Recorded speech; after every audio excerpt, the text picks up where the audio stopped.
of class 7th standard Jaffrey Academy of Modern Education Kargil. Welcome to Computer Education chapter number 7, Advanced Formula and Function in MS Excel, video part 2, page number 74। तो dear students, इससे पहले हमने पढ़ा है कि वहाँ पर types of referencing के बारे में। तो यहाँ पर MS एक्सेल में टाइप्स ऑफ रेफरेंसिंग 3 टाइप्स के थे। एक था आपको वहाँ पर रिलेटिव रेफरेंसिंग, दूसरा था एब्सोल्यूट रेफरेंसिंग, तीसरा था मिक्स्ड रेफरेंसिंग। आज हमको पढ़ना पेज नंबर 74 से आगे वहाँ पर यूजिंग फंक्शंस। हम फंक्शंस को MS एक्सेल में किस तरह से इस्तेमाल करते हैं उस बारे में हमको आज पढ़ना है। तो आइए पेज नंबर 74 पर। There are various functions available in MS Excel that can be applied to a cell or a range of cells to produce quick output। तो यहाँ पर आपको मुख्तलिफ़ किस्म के फंक्शंस दस्तियाब होते हैं MS Excel में, जिनको हम सेल्स में और सेल रेंज के ज़रिए हम अप्लाई करते हैं जल्दी से हम उसका नतीजा लेने के लिए। There are predefined commands such as auto sums, recently used, financial, logical, tax, date and time, lookup and reference, maths and trick and many or more। तो यहाँ पर प्री डिफाइंड आपको कमांड्स रखे हुए हैं, ये यहाँ पर अभी जो कुछ हमने यहाँ पर बता दिया, और उसमें उसके अलावा भी बहुत सारे और ये यहाँ पर फंक्शंस आपको प्री डिफाइंड मिल जाते हैं। तो these functions are available in the function library groups of formula tab on the ribbon। तो आप वहाँ पर रिबन पर जाएंगे, वहाँ पर फार्मूला टैब होगा, उसमें लाइब्रेरी ग्रुप होगा, फंक्शन लाइब्रेरी ग्रुप। उसमें आपको ये सारे जो फंक्शन कमांड्स होते हैं प्री डिफाइंड वो आपको वहाँ पर मिल जाएंगे। There are some basic points to be remembered while using functions in MS Excel. तो यहाँ पर कुछ बेसिक पॉइंट्स हैं जिनको हमें याद रखने की ज़रूरत है जब भी हम फंक्शंस को इस्तेमाल करते हैं, तो उस वक्त इन चीज़ों को अप्लाई करना पड़ेगा। पेज नंबर 75 पर आइए। तो वहाँ पर हमको बोलते हैं function name and arguments are actually 2 parts of all functions. तो तमाम फंक्शंस का 2 यहाँ पर आपको पार्ट्स हैं मेन। उन 2 पार्ट्स का एक को आपको कहते हैं फंक्शन नेम, दूसरा है arguments. A function should always start with an is equal to sign. तो आपको मालूम है कि जब भी हम फंक्शंस फार्मूला डाल देते हैं तो उस वक़्त हमें ज़रूरत है कि वहाँ पर इज इक्वल टू साइन लगनी चाहिए। Generally, all arguments are started with in sample brackets। तो यहाँ पर उमूमन जो है तमाम आर्ग्यूमेंट्स जो है वो स्टार्ट होता है कहाँ से, ब्रैकेट के अंदर। ठीक है, ब्रैकेट होगा, फिर उसके बाद आर्ग्यूमेंट डाल देंगे। Functions commonly used in MS एक्सेल्स। पहला आपको यहाँ पर जो उमूमन इस्तेमाल होने वाले फंक्शंस हैं उनको एक्सेल में इस्तेमाल होता है। उनमें से एक ही आपको यहाँ पर सम, दूसरा एवरेज, तीसरा है काउंट टेबल, काउंट नंबर्स। उसके अलावा मैक्सिमम, मिनिमम, इफ़ वहाँ पर है। आपको इन तमाम फंक्शंस के बारे में आपको यहाँ पर वजाहत से बताएंगे। तो सबसे पहले sum is used for adding up all the number in a range of cells. Sum हम तब इस्तेमाल करते हैं जब हमें वहाँ पर प्लस करना होता है, जमा करना होता है कुछ नंबर्स को जो सेल रेंज में होते हैं, उसको ऐड करने के लिए हम इस्तेमाल करते हैं सम फंक्शंस को। सेंटेंस क्या है, इज इक्वल टू सम और रेंज ऑफ सेल्स और नंबर्स। वहाँ पर रेंज ऑफ सेल लगाएंगे या तो हम नंबर लगा देंगे। इसके बाद वहाँ पर बोलते हैं सेंटेंस। सेंटेंस के बाद एग्जांपल है, is equal to sum bracket शुरू A1 colon A6 gives 94 as an output.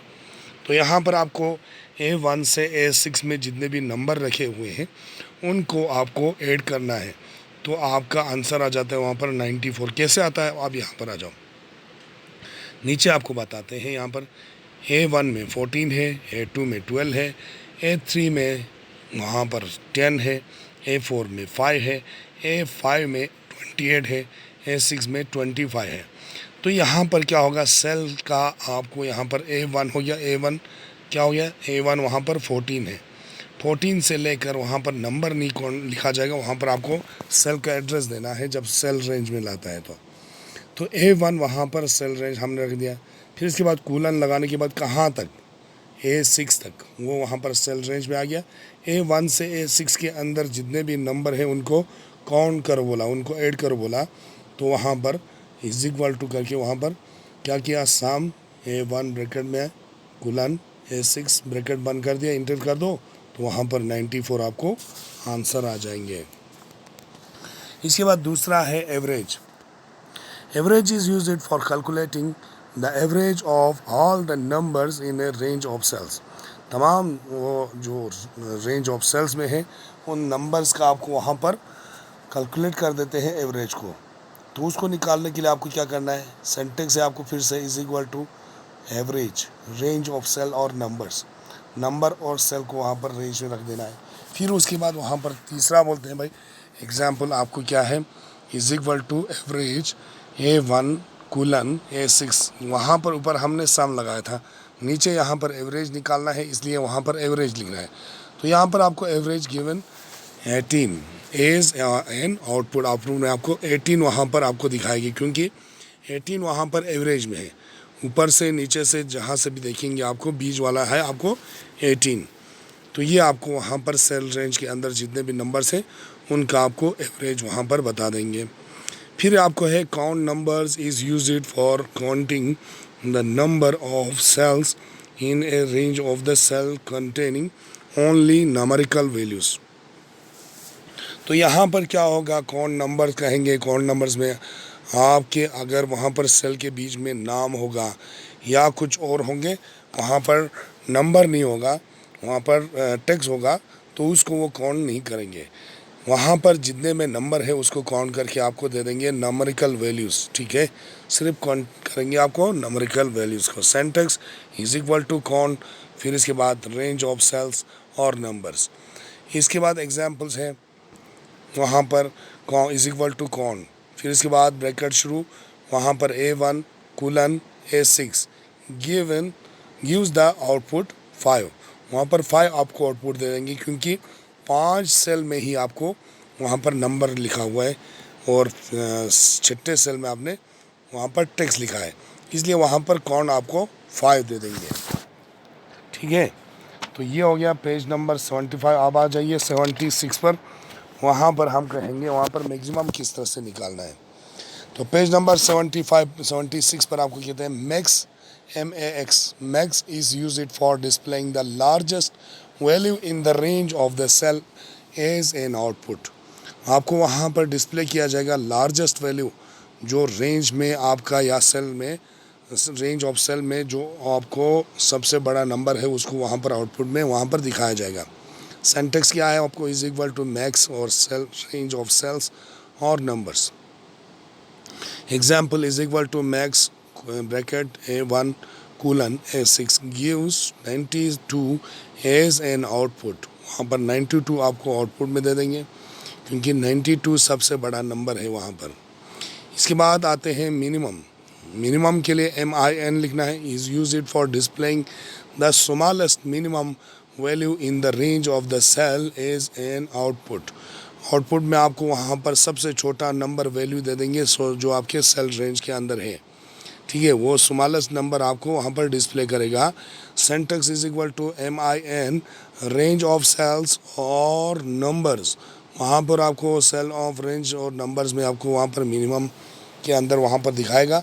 Example is equal to MIN लिखना है, फिर इसके बाद ब्रैकेट शुरू करना है। A1 कुलन A6 गिव्स, वहाँ पर ब्रैकेट को क्लोज करने के बाद आपको आंसर आ जाएगा गिव्स 26 एज एन आउटपुट। वहाँ पर आपका आउटपुट जो है 26 आ जाएगा, क्योंकि 26 वहाँ पर सबसे छोटा नंबर है। तो इसके बाद और एक है आपको यहाँ पर इफ़ कंडीशनल फंक्शन के लिए है। If is a conditional function that displays either true और फॉल्स एज एन आउटपुट। वहाँ पर ट्रू फॉल्स के लिए या स्मॉलेस्ट ग्रेटर, ठीक है, उसके लिए येस नो के लिए आपको वहाँ पर ये कंडीशन आप रख देते हैं, तो वहाँ पर आपको डिस्प्ले होता है उस तरह, उस हिसाब से। This function displays the first value is the output if the specified condition evaluates to true and the second value if the condition evaluates to false। तो वहाँ पर आपको पहला कंडीशन आप रखेंगे वहाँ पर तो वो ट्रू रखेंगे, दूसरा कंडीशन आप वहाँ पर फॉल्स रखेंगे। तो यहाँ पर क्या होगा, आपको फर्स्ट जो वैल्यू है वो आउटपुट आपको दे देंगे कंडीशन में ट्रू, और सेकंड कंडीशन में आपको वहाँ पर फॉल्स दिखाएगा। सिंटैक्स क्या है, is equal to if condition, वहाँ पर कंडीशन रखना है वैल्यू इफ़ ट्रू और वैल्यू इफ़ वहाँ पर फॉल्स। तो वैल्यू लगाने के बाद वहाँ पर ये अगर है तो फॉल्स है, ये है तो आपको ट्रू है। एग्जाम्पल 1, इफ़ फिर ब्रैकेट शुरू A1 ग्रेटर देन 32 या 45 82 इसका है तो वहाँ पर it means that if the value in cell A1 is greater than 32 displayed 45 otherwise displayed 82 is the output। तो आपको वहाँ पर क्या होगा, A1 जो है अगर 32 से बड़ा है तो आपको 45 वहाँ पर आंसर देना है, अगर नहीं है तो वहाँ पर 82 आपको वहाँ पर दिखाएंगे। ठीक है, तो ये हो गया आपको कंडीशन वाला। अब और वो एक है आपको पेज नंबर 77 पर example, if A3 is equal to 60, अगर A3 60 है, A3 इंटू 20 तो A3 जो है वहाँ पर 20 से मल्टीप्लाई करना है, और सॉरी लिखता है वहाँ पर डबल इन्वर्टेड कामास में। It means that if the condition is true, अगर सही है, it displays the product of A3 into 20 otherwise display the output in the form of sorry text। अगर वहाँ पर A3 जो है 60 है, अगर A3 का वैल्यू जो है A3 जो सेल एड्रेस है उसका वैल्यू 60 है, तब आप वहाँ पर A3 इंटू क्या करना है, वहाँ पर 20 वहाँ पर आपको करना है। अगर नहीं है तो वहाँ पर आप सॉरी वहाँ पर टेक्स्ट लिख देंगे। तो इसका मतलब क्या हो गया, यहाँ पर सॉरी लिखा हुआ है तो आप देखो वहाँ पर A3 में वहाँ पर क्या लिखा हुआ है, A3 इज इक्वल टू वहाँ पर क्या है, A3 का वैल्यू 46 है, इसलिए वो 60 नहीं था, 60 से छोटा था, तो वहाँ पर सॉरी आपको आंसर में लिख दिया। तो डियर स्टूडेंट्स, ये हो गया हमारे फंक्शंस MS एक्सेल में। आगे हम कल पढ़ेंगे कंडीशनल फॉर्मेटिंग। कंडीशनल फॉर्मेटिंग से आगे हम कल पढ़ेंगे। तब तक के लिए खुदा हाफिज़, goodbye, all the best.